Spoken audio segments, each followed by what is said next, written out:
হতাশ, tension, depression, bag কিশোরের লাঠিমের মতো মেমোরি উঠলাই চলাই। 25,000 টাকা দিয়ে আমি ব্যবসা শুরু করছি। লজ্জা পাই নাই আমি, কারণ আমি বিশ্ববিদ্যালয় থেকে তখন মাস্টার্স কমপ্লিট করি। আমার ভিতর বিন্দুমাত্র বিনিময় মনে ছিল না। আমার শুধু একটাই টার্গেট ছিল যে সৎভাবে আমি।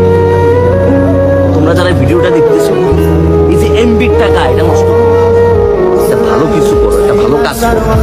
এই যে কথাগুলো হয়তো কারো কাজে লাগবো কিংবা কারো কাজে লাগবো না, এটা সত্য কথা বলো।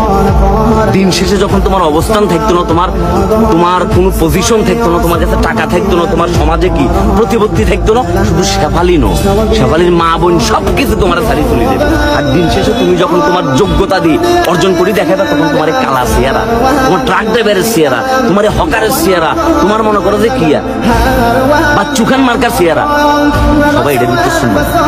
দিন শেষে যোগ্যতা ম্যাটার, দিন শেষে ট্যালেন্ট ম্যাটার, দিন শেষে পরিশ্রম ম্যাটার। সুতরাং পরিশ্রম তো করি, হতাশার কিচ্ছু নাই। এবং আমি যখন এখন সকালবেলা ঘুম থেকে উঠি ব্রাশ করার জন্য আয়নার সামনে দাঁড়াই, আমার কাছে মনে হয় যে আমি পৃথিবীর সবচাইতে সুদর্শন পুরুষ। আমার চাইতে বড় সুদর্শন পুরুষ আর কেউ নেই। দেখতে পিচ্ছিরি লাগতো, দাঁতের মাঝখানে ফাঁক, মনে হইতেছে কি রাশিয়ার সাবমেরিন ডুবি দেবো। এটাই আমার কাছে মনে হচ্ছে I am the best, no one can beat me until I beat myself. আমারে কেউ হারাইতে পারতো না যতক্ষণ আমি নিজে হারাম। সুতরাং প্রতিদ্বন্দ্বিতা নিজের সাথে, মানুষের সাথে নাই। তোমার সাথে কেউ প্রতিদ্বন্দ্বী করতেছে, বাদ দাও, তারা ছাড়ি দাও, তুমি জাস্ট তোমার দিকে ফোকাস দাও ভাইয়া। সুতরাং পরিশ্রম করি যাও, পরিশ্রম করি যাবে নীরবে।